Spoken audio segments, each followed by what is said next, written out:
చాలా ఏడుపు వచ్చింది. ఎందుకంటే 1 మంత్ నుంచి మా పాప స్కూల్ కి రావడం లేదు. మా పాపకి ఫీవర్ అని ఫస్ట్ నేను డాక్టర్ దగ్గరికి తీసుకెళ్లాను. వైరల్ ఫీవర్ అనుకొని లైట్ తీసుకున్నాను దాని గురించి. మళ్ళీ 15 days తర్వాత మళ్ళీ డాక్టర్ దగ్గరికి వెళ్ళాను. మళ్ళీ డాక్టర్ దగ్గరికి వెళ్తే టెస్ట్ చేయించండి అన్నారు. అది చూసి మళ్ళీ టెస్ట్ చేపిస్తే టైఫాయిడ్ అండ్ ఇన్ఫెక్షన్ అయింది అన్నారు. అది కూడా మెడిసిన్ వాడిన తర్వాత మా పాపకు తగ్గలేదు. హెడేక్, వామిటింగ్స్ అది ఇది అవడం అవుతుంది. దాని గురించి మళ్ళీ ఐ చెకప్ దగ్గరికి వెళ్ళాను. ఐ చెకప్కి వెళ్తే మా పాపకు అక్కడ చెకప్ చేస్తూ ఉంటే స్క్రీన్ మీద చూపిస్తున్న వర్డ్స్ మా పాపకు అసలు ఏం కనబడడం లేదు.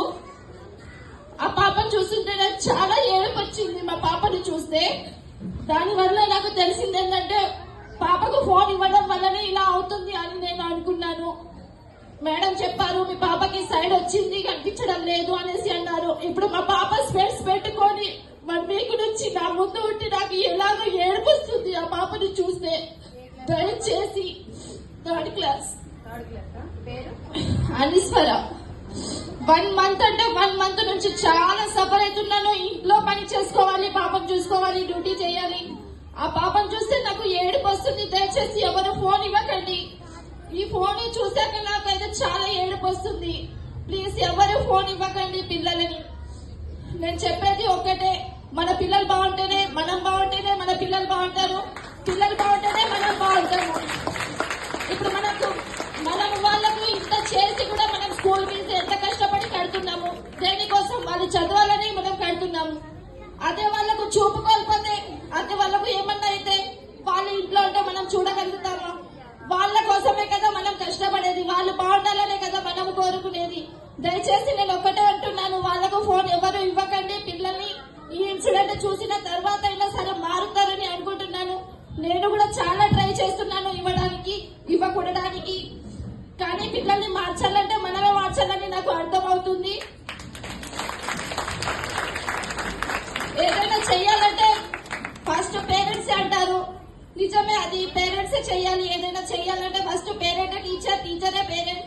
మనం చెప్తే వాళ్ళు వింటారు.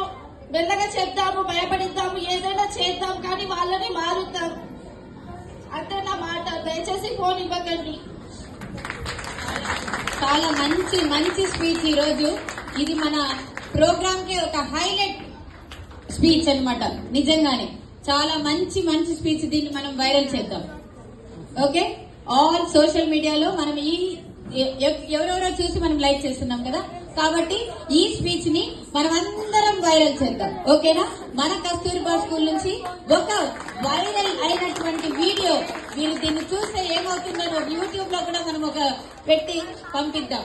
ఖచ్చితంగా చాలా మంచి మెసేజ్ ఇచ్చారమ్మా హసీనాజీ. ఇలా ప్రతి ఒక్క తల్లిదండ్రులు అనుకుంటే మన పిల్లలకి స్పెక్స్ అవసరం లేదు. నిజంగానే చెప్తున్నా. యూకేజీ లేదు, నర్సరీ లేదు, 8 classes లేదు. పిల్లలందరూ పెద్ద పెద్ద స్పెక్స్ వేసుకుని చదువుతూ రాస్తూ ఉంటే మాకు బాధ వస్తుంది. మేమంతా 50+ వాళ్ళు, మాకు స్పెక్స్ అంటే తెలియదు, ఏం తెలియదు. చిన్న అక్షరాలను కూడా బ్రహ్మాండంగా చదివేటువంటి ఐసైట్ ని మా అమ్మా నాన్న మాకు ఇచ్చారు. ఎందుకంటే వాళ్ళు ఏ రోజు టీవీ కూడా లిమిటెడ్ టైం పెట్టారంటే పెట్టారు, ఆఫ్ చేశారంటే ఆఫ్ చేశారు, అంతే. ఆ తర్వాత మాట్లాడడానికి లేదు. మీరు ఈ ప్రోగ్రామ్ చూసిన తర్వాత క్లోజ్ చేయండి. ఎందుకు దాని గురించి మీరు దాన్ని ఎక్కువ అడిక్ట్ అవుతారని అలా పెంచారు. కాబట్టి దానిపై ఇప్పుడు మనం ఏం చేస్తున్నాం, మన పనులు సులభం అవడానికి ప్రతిదానికి ఓకే టేక్ లేలో బెటా ఫోన్ లేక బయట జా. వాళ్ళకి అసలు మీరు నమ్ముతారో లేదో, చిన్నపిల్లలు అంటే ఏదో గేమ్స్ అవి చూస్తున్నారు. పెద్ద పిల్లలు చూడరాని చూసి పాడైపోతున్నారు. నిజమా కాదా సోషల్ మీడియాలో? కాబట్టి మన పిల్లల్ని మనమే జాగ్రత్తగా పెంచాలి. ఇది మా కస్తూర్బా స్కూల్ మేనేజ్మెంట్ తరపున ప్రతి ఒక్క పేరెంట్ ని రిక్వెస్ట్ చేసుకుంటున్నాను. పిల్లలకి సెల్ ఫోన్ తగ్గించండి, బుక్స్ కొనివ్వండి. మీ ట్రెడిషనల్ బుక్స్ ఏదైతే ఉందో, మన జీసస్, అల్లా, రామ్, ఈశ్వర్, ఏ బుక్స్ ఉందో వాళ్ళకి అది ఇచ్చి చదవమనండి. దాని బొమ్మల గురించి ఉన్నవి ఇవ్వండి. చక్కగా ఇది మన యొక్క హిస్టారికల్ స్టోరీ, మన గురించి, అది కల్చర్ గురించి అన్ని చెప్పండి. వాళ్ళతో ముద్దు ముచ్చటగా కాసేపు ఆడండి, పార్కులకు తీసుకెళ్ళండి, ఎంటర్టైన్మెంట్ ప్లేసెస్ తీసుకెళ్ళండి. వాళ్ళు ఇంకొక రోజు ఫోన్ అడిగితే అడగరు. మా అమ్మ నాన్న మాతో టైం స్పెండ్ చేస్తున్నారు కాబట్టి మాకు ఈ సెల్ ఫోన్ వద్దోరని. ఖచ్చితంగా సార్ మీరు ఆ వీడియోని మనందరి పేరెంట్స్ కి చేరేలాగా చేయండి. మనం ఈ వీడియోని వైరల్ చేద్దాం.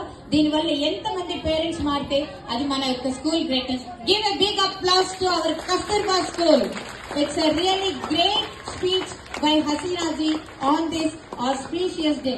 Thank you so much, Hasina ji. Thank you.